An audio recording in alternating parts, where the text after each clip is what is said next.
Hello, everyone, and today's session is Accessing Archives, Session 2. So today's quote-unquote expedition is going to be a couple of things. The first thing is we're going to just review a little bit about what the University of Findlay Archives is and what kinds of materials are in the archives. If you attended the first session, you may get this as a little bit of a review, but that is okay. Review is always good. Next, we're going to move on to how to access materials, and I'm going to show you how to access both print and online materials that are in archives.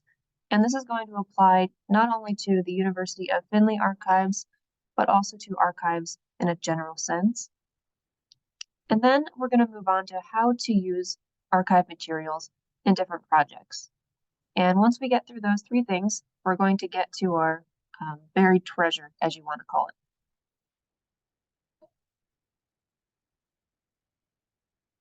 So to give us a little bit of review, I am also using Indiana Jones quotes to kind of get us through this session today, so I hope you enjoy.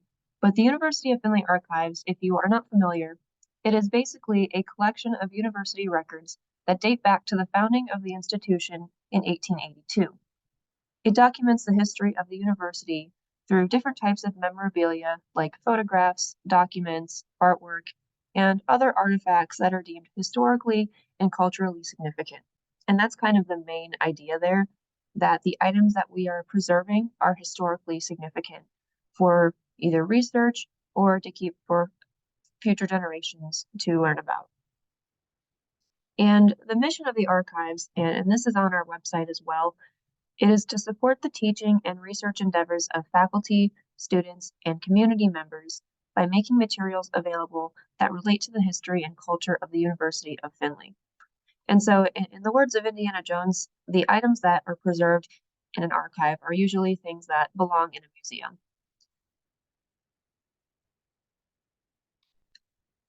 So some people may ask, what is their purpose and why use them? What makes them special? Archive materials usually require special storage and treatment as well as protection for the items so that they're able to be preserved in a special way, and they don't usually serve their original purpose anymore, but they're still historically significant. So something that is in an archive is not going to be preserved well just by sitting on a shelf in a library on the second or third floor of a library building.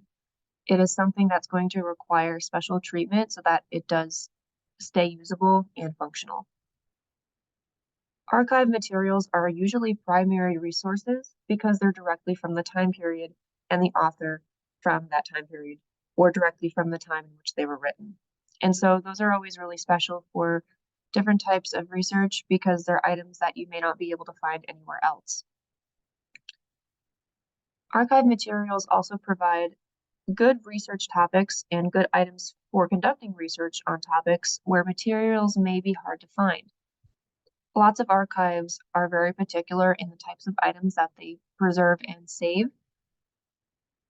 So as a result, there are probably items at an archive that you may not be able to find anywhere else.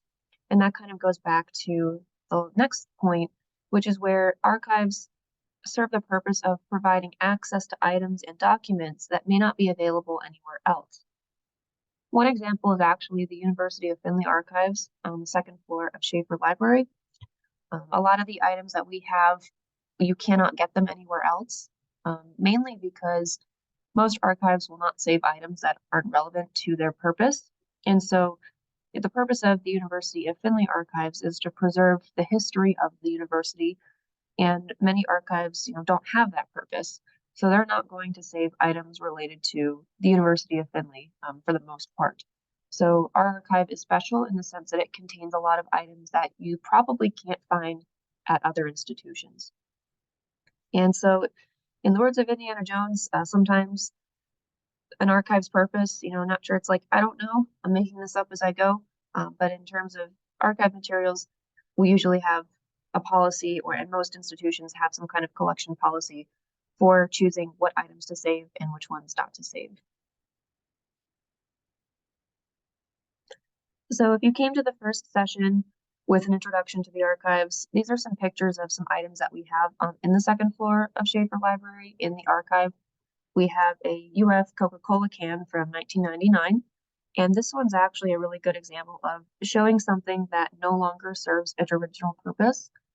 So the Coca-Cola can was a promotional item that was sold in Findlay grocery stores and also handed out at um, different sporting events. And obviously, the Coca-Cola drink has been emptied from the can since we have had it in the archives. But the purpose of the can was for it to be consumed. What the liquid was meant to be drunk. So we have this can now in the archive, and the liquid is gone, so it is no longer serving its original purpose.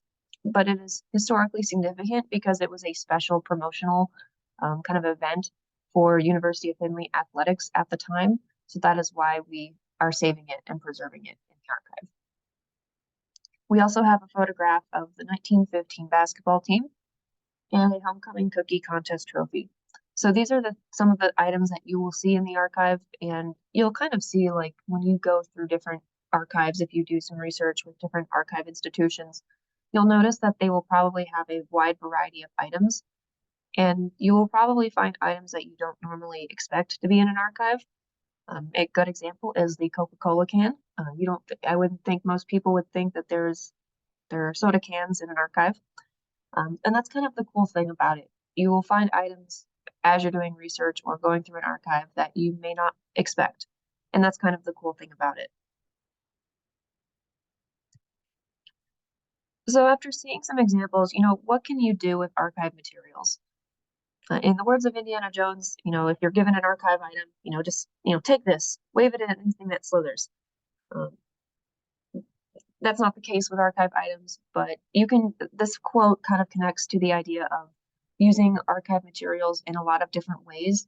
And there's a lot of different ways you can use them. The first being, of course, academic research. You can use it for an assignment for a project. You can do it for a project for a class, or use it in a thesis. Any kind of academic related project, archives are usually a really good resource. You can also use it for personal research out of general interest. If someone has personal ties to the institution, if a family member graduated from a university a few years back and they want to know more about their time there, an archive is a good place to start because they're probably going to have things like yearbooks and old programs and commencement materials that will have information on an individual. But there's a lot of other reasons why people may also research in an archive for personal interest. So depending on the items that you're using from an archive, you may need to get special permissions for either posting archive content to social media or using photos of items in a publication or thesis. So due to copyright protections, it is the researcher's responsibility to gain the correct permissions to use materials. And if you're at an archive and you aren't sure what you need to do in order to get the permission to use materials, you can always ask the library staff or the archive staff that are there, and they can usually try to help you with that. But sometimes, due to copyright can be a little tricky with especially older items if you don't know the date it was published or if you don't know the author, and sometimes they're not around anymore. It can get a little tricky. So usually the archive staff can work with you to figure out what the best course of action will be. So when you're beginning archives research, and this is in a general sense, it applies to the University of Findlay Archives, but you can use this for any archive that you're conducting research in. You first want to make sure you develop and refine your research question. Make sure you have that really, really fleshed out so that you don't get sidetracked and you have a really good starting point. It is also a really good idea to conduct background research to have context. A lot of times, if you are really, really focused on one element of your research question and you don't have context, that can really narrow down and limit what you'd be able to find related to your research question when you do your research at an archive. You also want to think about what types of resources you want to find. This will really determine the types of archives and repositories that you contact. Because if you're really interested in items that aren't manuscripts or paper-based, you may not want to come to a specific archive if that's all that they have. So, especially with archive research, it's a really good idea to figure out what kind of sources you want to look for.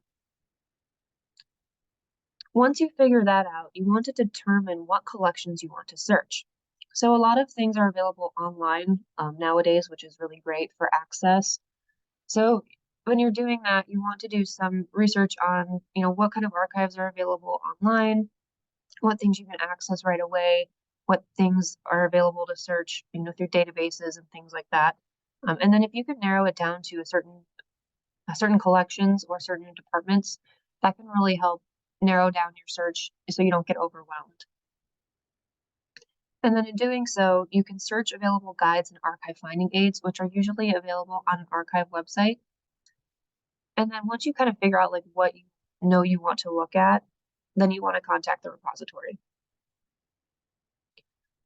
There, there are other types of archives you can also access, and there aren't just academic archives. There's plenty of different other archives that are out there. These are just some examples. We've got corporate, government, historical societies, like the Hancock Historical Society. There's museums, religious archives, film archives, and web archives.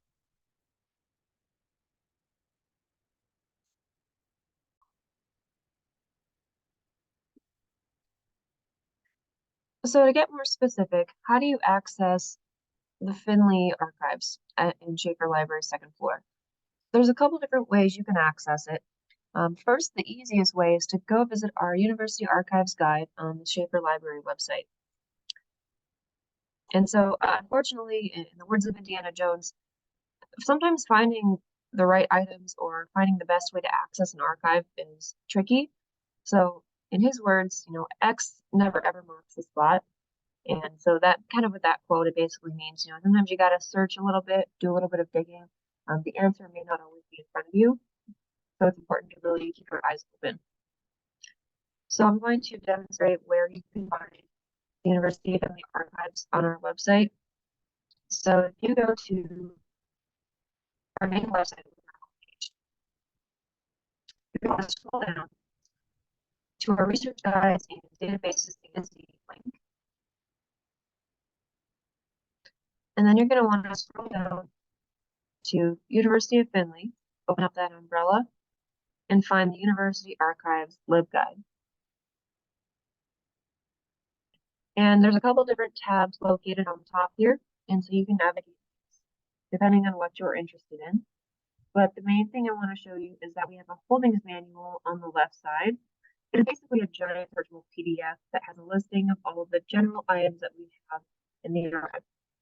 And it is from being updated as items are processed. So this document will change and be updated as things are added. But the arrangement of the collection is by subject, and these are the main subjects that the archive is organized into. And if you want to see what kind of items are related to your research topic, you can usually use your internet browser, whether it's Chrome or Firefox or something like that, and go to the find function and type in one of your keywords that you have. So let's say you're interested in learning about college presidents. I'll type in presidents into the search bar. And you can actually see that we have an entire subject dedicated to the presidents of the University of Findlay. We've got 68 search results. You can kind of scroll through these, this way, or you can figure out what page these are on based off of the table of contents and go to the page that has this listed.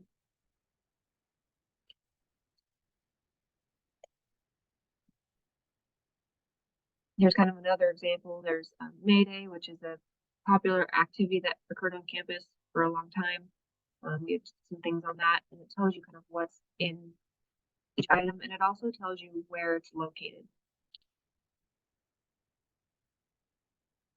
So that is one way to search the archives, specifically ours. And then another way is to visit our Findlay Memory tab. Findlay Memory is our digital archive, and it has digitized copies of popular documents like yearbooks, handbooks, and photographs that are related to the history of these students. So you just want to click on that link that I just clicked on in order to search it. And you can either enter your search term to search the whole collection, or if you want to see something specific, like a catalog or photos or student newspapers or yearbooks, you can click on one of these links to view the results under that category. We currently don't have everything digitized from the second floor in the archive yet to this digital archive, but we are currently working on adding more so that it's easier for patrons to access things. So you can kind of see under yearbooks, we have 75 results, and you'll see that there are different years listed here in terms of the yearbooks. Go and click on one as an example. And kind of the nice thing about this digital archive is you can actually search the yearbook for keywords. So if you're looking for someone's name or an activity, you can search by using the search bar here. And then it'll show you where the results are.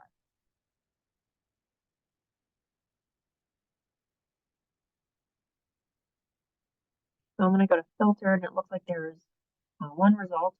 Let's see if it actually shows the correct page here.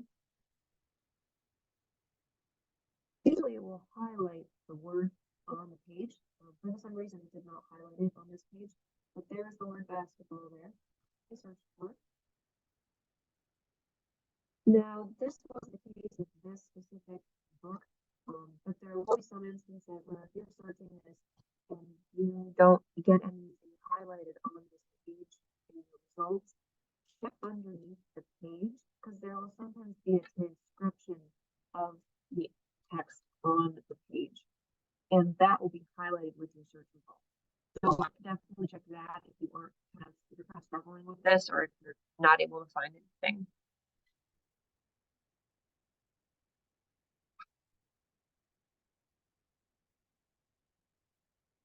So some other things that we have on our LibGuide to show you what we have in the collection. We've got some birthday photograph samples kind of on the page. And then the Schaefer Library Historical Collection. Right now, this is also in progress, but we have a list of some honors program theses that we have print versions. We are also currently working on the newspaper collection, or documents where these are getting added as they're processed. So if you're interested in those, that's what I want to look for newspapers. There's also related resources, which has links to digital publications held in the archives. A lot of the things now, I believe since 2020, the student newspaper called Pulse is now only digital. I don't think they're doing print anymore. So if you want to see any publications from that student newspaper after 2020, we don't have them in print. They're only going to be online. But these links will take you to the digital archives for these publications. We do not manage these as the library. They're managed by the department that handles these publications. But we want to include the links for these in our guide because some people, they want to look at this stuff to learn more about the university's history. So if you do need to access those, that's where you're going to want to go. It's under related resources. There's also an athletics archives on the athletics page. These also are not managed by the library. They are managed by the athletics department.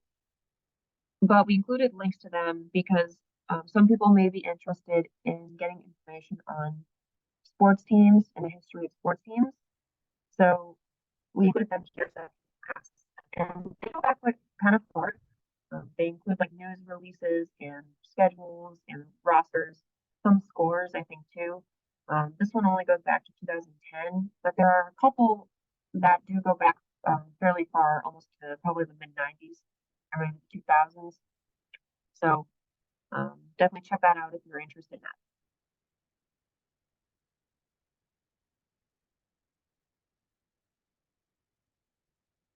So I kind of went through the different ways you can access the archive online. You obviously can access the stuff in person. Right now, visits are available by appointment only. So just, let us know, contact us, and we can set up an appointment or set up a time for you to come in and look at some things. If you have a question that you just want us to look up for you that's related to archives, you can just send us an email and or give us a call and we'll try to find an answer for you. If you are unable to come visit the archives in person, we can also send you photographs of items that we find via email. So either way, we'll get the information to you somehow. So we have some tips for researching archives, kind of in a general sense. Just some things to think about if you're kind of stuck or don't know where to start. So some preliminary things, search by the subject. Think about what topics relate to your research question. Many archives will organize their items by subject and not necessarily by item type. So if you know what subjects you're interested in, that will help archive staff locate the things that you're going to want to look at. I highly recommend you conduct some background research first, even just a Google search, just doing something simple. It can really help you get a sense of what's out there and what's available, and just to get some context on your topic. General internet searches may also provide access to a lot of open access or digital archive materials that you don't even need to contact archive staff for. So using just a general internet search can really give you a head start in finding items that you need or want, and it can actually let you know of some things that you may not have thought about. It may also be a good idea to narrow it down to 2 to 3 archives or libraries to contact, because if you have a lot of different archives that you do want to contact, it can be very easy to either not have enough time to research all of them, because that will, you'd have to travel and stay organized with all of the items that you're looking at. And so that kind of keeps it a little bit more manageable when you're doing your research project. So in the words of Indiana Jones, you don't want the ground to fall out from beneath your feet when you're doing this. You want to make sure you're staying focused and staying concise. But you also want to be open to other possibilities that may come up as you're doing your searches. When it comes to contacting archives, you want to make sure you contact the repository before visiting in person. Especially during the pandemic, a lot of archives were closed to the public. A lot of them have since reopened, and this may also be true even now. Some archives may not have reopened in person yet, but hopefully that will change, as the pandemic improves over time. Because of this, you do want to make sure you contact them ahead of time so that they know that you're coming, and so they can actually prepare the items that you may want to see before you arrive. So it works in the best interest of both the repository and you. Some items can actually just be sent electronically through interlibrary loan or through email. So if you are accessing an archive that maybe is really far away and you don't want to make the trip, see if you can get them sent electronically. There may be some copyright restrictions with sending things electronically. It just depends on the archive and the item that you're looking at.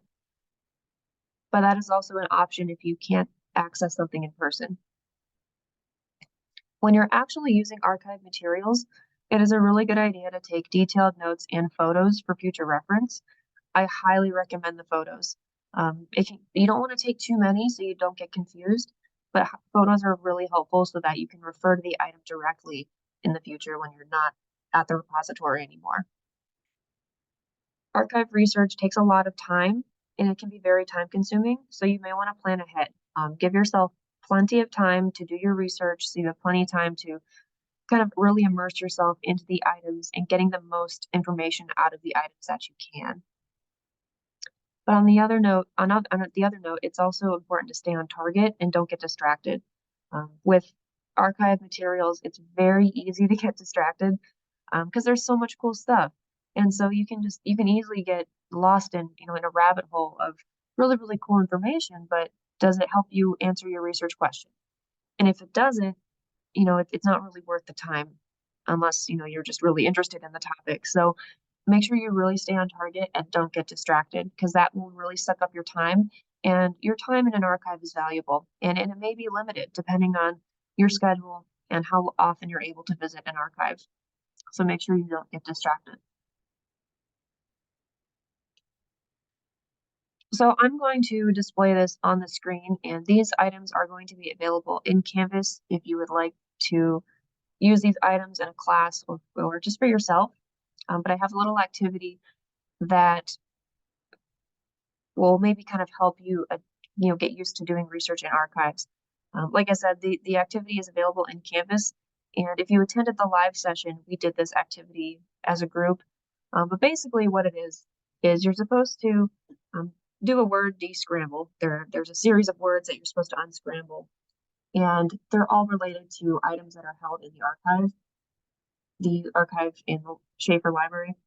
And then you're going to research that subject through either Findlay Memory or the Finding Aid or one of the items that we have that allows you to search our archive, and then identify one relevant artifact that's held in the archives, and then examine it to determine why it's valuable or significant. And so that was kind of the activity. Like I said, if you would like to complete this, it's in Canvas, but it's also good for students if you want to use it as like an introduction to archives for your students. And, we can always set up like a class visit where they come visit the archive and do this activity, or you can have them do it as a homework assignment or something where they do it, they do it remotely. They just can't obviously access the physical items unless they come visit the archive. So I did want to share briefly, to kind of wrap things up, some additional archive resources that may be helpful for you in the future, or if you're doing any kind of Ohio related archive research. We have a Using Archives research guide that's linked in our University Archives guide that may help you in conducting research in archives. We also have Ohio Memory in collaboration with the Ohio History Connection. They have a lot of Ohio related historical documents and things. And we don't manage this. Like I said, it's with the Ohio History Connection, but some items related to the University of Findlay are stored here. So you may be interested in that. And this is kind of what the website looks like. It's pretty user-friendly. There is an advanced search function, and you can search through this regular search bar here, and then you can browse through contributors, places, subjects, and time periods. We also have the Opal digital collections. So the University of Findlay Library is part of Opal, which is Ohio Private Academic Libraries. It is a library consortium. And so we have the Opal digital collections where we can place digitized items in a searchable platform. And so we have some things that are in here as well. And this also includes other schools and their repositories. So there's, Antioch, Baldwin Wallace, Bluffton, John Carroll, there's a couple others listed here. So that also may be a place to search. And then there's obviously the National Archives, which has a lot of different things that, you could probably think of something, and odds are the National Archives has something on it. And then there's also various physical and digital archives in Ohio. Like I said, there's the Ohio History Connection. Other Ohio colleges and universities usually have their own archives. Some nearby schools include like Bowling Green, Tiffin University, and Heidelberg. They all have their own respective archives related to their schools. So you may also be interested in contacting them if there's items you think that they might have. And then there's also museums at the county, city, and state levels, and they usually preserve items related to the county, city, or state that are historically significant. So depending on your research question and topic, there are many different places and different avenues you can go to, and different places you can go to get the items that you think you might need. And they're always happy to help you out, and don't feel intimidated. It's kind of their job to, provide access to these items. So if you have any further questions about the University Archives, you can click on our University Archives LibGuide, like I demonstrated earlier, and you can contact this email address and phone number here if you have specific archive questions. But if you end up contacting us through our general library inbox, we'll also be able to answer it that way. So I hope that this session was really informative for you, and you learned a little bit about the University Archives and also a little bit about researching archives in general. And we will see you guys for the next session.